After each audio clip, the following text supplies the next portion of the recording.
বিশালগড় থেকে বক্সনগর পর্যন্ত চিনি পাচার হচ্ছে রেকর্ড পরিমাণে। দীর্ঘ বছর ধরে বিশালগড় নিচের বাজার থেকে বক্সনগর হয়ে সীমান্তে অতিক্রম করে বাংলাদেশে অবাধে পাচার করা হচ্ছে টনে টনে চিনি। চিনি বোঝায় প্রতিটি গাড়ি দানবীয় গতিতে ছুটছে গন্তব্যস্থলের অভিমুখে। গাড়িগুলি খুবই দ্রুত গতিতে চলার দরুন রক্তাক্ত আজ রাজপথ। ঘটেছে একাধিক মৃত্যুর ঘটনা। এর মধ্যে বৃহস্পতিবার বিশালগড় চেলিখলা এলাকায় চিনি বোঝায় গাড়ির ধাক্কায় বিষ্ণুরোদ নামে এক বিবাহিত যুবকের মৃত্যু হয়। আর এই মৃত্যুর ঘটনাকে কেন্দ্র করে বৃহস্পতিবার রাতভর চলে দফায় দফায় পুলিশ আম জনতার মধ্যে সংঘর্ষ। আগুন জ্বালিয়ে রাস্তা অবরোধে বসে এলাকাবাসী। মোতায়েন করা হয় বিশাল পুলিশ, টিএসআর, সিআরপিএফ জওয়ান।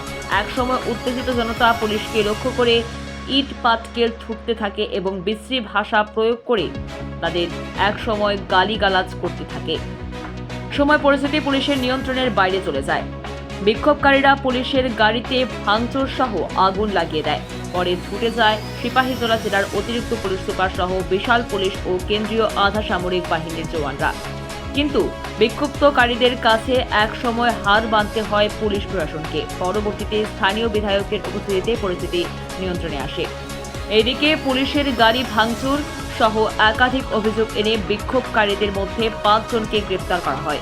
তবে এই সব কিছু ঘটনা চিনি পাচারকে কেন্দ্র করে ঘটেছে বলে অভিমত সকলের। এর মধ্যে শুক্রবার বিশালগড় মহকুমা প্রশাসন নতুন করে মানুষকে হাসিয়েছে। চিনি পাচারকে কেন্দ্র করে যেহেতু এত বড় ঘটনা, সেখানে প্রশাসনের উচিত ছিল অবৈধ চিনির পাচারের বিরুদ্ধে কঠোর পদক্ষেপ গ্রহণ করতে। সেই জায়গায় দাঁড়িয়ে শুক্রবার দুপুরে বিশালগড় মহকুমা প্রশাসন লোক দেখানো অভিযান শুরু হয়। জানা গেছে, শুক্রবার দুপুরে বিশালগড় মহকুমা প্রশাসনের পক্ষে deputy collector magistrate Prasenjit Das ওনার দলবল নিয়ে বিশালগড় নিচে বাজারে অভিযান চালায়।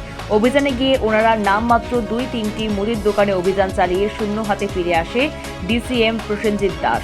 বিশালগড় নিচের বাজারের অবৈধভাবে মজুত রাখা একটি চিনির গোডাউনও তল্লাশি করার সাহস দেখায়নি বিশাল রণসাজে সজ্জিত প্রশাসনের আধিকারিকেরা। বিশালগড়ের একাংশ ব্যবসায়ী বলেছে, অবৈধ চিনি পাচারে বিশালগড় থেকে শুরু করে বক্সনগরের শাসক দলীয় নামধারী ক্ষমতাসম্পন্ন একাংশ নেতাদের পরোক্ষভাবে মদত রয়েছে, যার ফলে প্রশাসন নিচের বাজারের অবৈধ চিনি ভর্তি গোডাউনে অভিযান চালানোর সাহস দেখায়নি। অভিযানকারী দলটি ফিরে আসার সময় প্রশাসনিক আধিকারিকদেরকে অবৈধ চিনি বোঝাই গোডাউন আঙুল দিয়ে দেখিয়ে দেওয়ার চেষ্টা করেছে অনেকে, কিন্তু deputy collector magistrate Prasenjit Das মানুষের এই অভিযোগের দিকে কোনো কর্ণপাত করেননি, বরং দেখা গেছে হাসতে হাসতে বিশালগড় নিচের বাজার ত্যাগ করেছেন। এই বিষয় নিয়ে অনেকেই বলতে শোনা গেছে, প্রশাসন অবৈধ চিনি গোডাউনে তল্লাশি চালাবে না, কারণ অবৈধ চিনি ব্যবসায়ীদের গোপন প্রণামীতে মুগ্ধ হয়ে আছে বিশালগড় মহকুমা প্রশাসনের একাংশ আধিকারিকেরা। মহকুমা প্রশাসনের এই ধরনের ভূমিকায় শুক্রবার হাসির রোল পড়েছে বিশালগড়ের ব্যবসায়ীদের মধ্যে। ব্যুরো রিপোর্ট, ভোরের আলো।